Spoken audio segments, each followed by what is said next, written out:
ဆိုတော့အားလုံးပဲမင်္ဂလာပါခင်ဗျကျွန်တော်ဒီနေ့မှာတော့ဖုန်း cover တွေမှာကတ်လို့ရတယ် step card sticker လေးတွေနဲ့ကျွန်တော်ရဲ့ Vivo S1 Pro က silicone cover လေးမှာ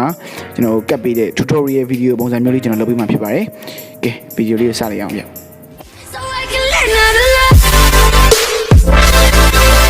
ဆိုတော့အားလုံးမင်္ဂလာပါ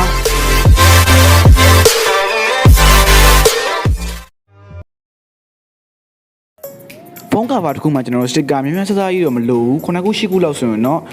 အပြည့်နေပါရတယ်ဗောနော်အဲ့တော့ဖုန်းကဘာကတ်ဖို့အတွက် sticker တွေအများကြီးကုန်မယ်လို့လည်းစိုးရိမ်နေစရာမလိုပါဘူးခင်ဗျဒီကောင်လေးကကျွန်တော်တို့ဗီဒီယိုမြက်ခင်ဆန်းလုပ်ထားတဲ့ဟာလေးပါအကောင်လေးကကျွန်တော် Redmi ရဲ့ Note 8 Pro ရဲ့ cover လေးကိုကျွန်တော်အဲ့လိုမျိုးလေးကတ်လိုက်တယ်အဲ့လိုရုပ်လေးထွက်လာတယ်ကဲ Vivo S1 Pro လေးဘယ်လိုလေးလှပါမလဲဆိုတော့လုပ်ကြည့်လိုက်ကြအောင်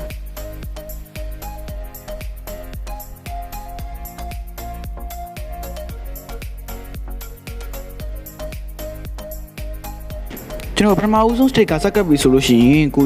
ကတ်မဲ့ဟာလေးကိုကျွန်တော်အရင်ဆုံးရွေးချယ်တင်တယ်နောက်တစ်ချက်သတိထားမှာတစ်ခုနဲ့တစ်ခုဟိုထပ်မနေအောင်ပေါ့နော်လောက်ကမှာဟိုကျွန်တော်ဟိုမှာခေါင်းဖိနေတာမျိုးမဖြစ်အောင်လို့သူ့ရဲ့အောက်ထဲကိုကျွန်တော်လှန်ပြီးတော့မှကတ်ကမှာပါမြတ်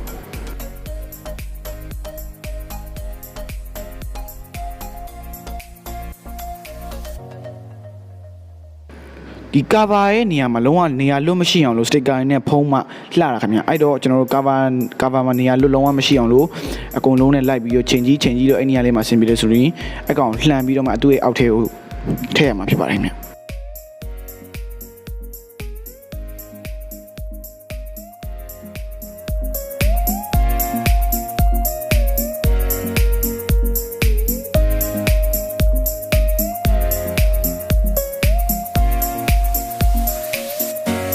ကျွန်တော်ကတ်တာမှားသွားလို့ပြန်ခွာတဲ့အခါမှာပြန်ခွာလို့မရမှာကိုလည်းစိတ်ပူကြမလို့ဒီ step card sticker လေးတွေကပြန်ခွာလို့ရှိရင်လည်းဘာမှမပေးဘဲနေပေါ့နော်လွယ်ကူလေးလုပ်လို့ရတဲ့အတွက်ကျွန်တော်တို့ mistake တွေပါရှိလို့ရှိရင်လည်းခဏခွာလိုက်ကတ်လိုက်လုပ်လို့ရတယ်ပေါ့နော်အဲ့ဒါလေးကလည်းတော်တော်လေးအဆင်ပြေတယ်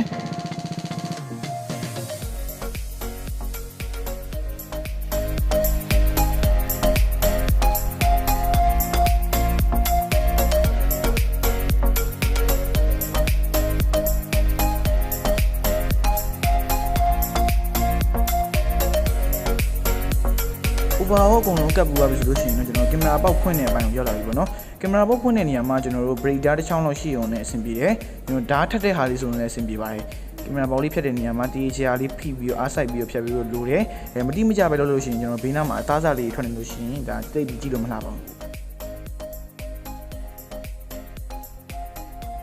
ကင်မရာပေါက်လေးကိုဖြတ်လုပ်ပြီးသွားပြီဆိုလို့ရှိရင်တော့ကျွန်တော်ဘေးနားအသားလေးတွေကိုကျွန်တော်လုပ်ဖို့လိုတယ်ဘာလို့ဆိုအဲ့လိုလေးထွက်နေလို့ရှိရင်ကျွန်တော်လက်နဲ့ထိပါများလို့ရှိရင်ကျွန်တော်ပြန်ကွာသွားတယ်ပေါ့နော်အဲ့တော့ကျွန်တော်ဒီဘေးနားသားလေးကိုအဲ့လိုမျိုးတစ်ခါတည်းဟိုဘက်ဒီဘက်ကိုဆွဲချလိုက်ပါမြတ်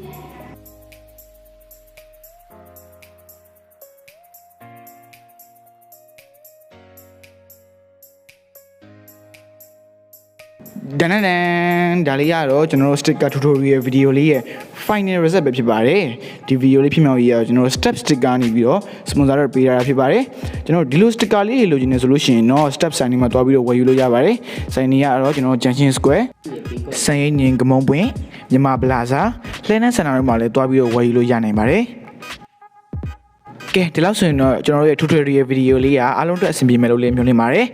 ကျွန်တော်တာမန် cover ကြီးတွေတက်တာတဲ့ဒီလိုမျိုးလေးတက်တာပို့ပြီးတော့စမ်းကြယ်လို့ထင်ပါတယ်ကျွန်တော်တို့ sponsor ပေးတဲ့ step sticker ကိုလည်းကျေးဇူးတင်ပါတယ်အားလုံးနှုတ်ဆက်ပါတယ်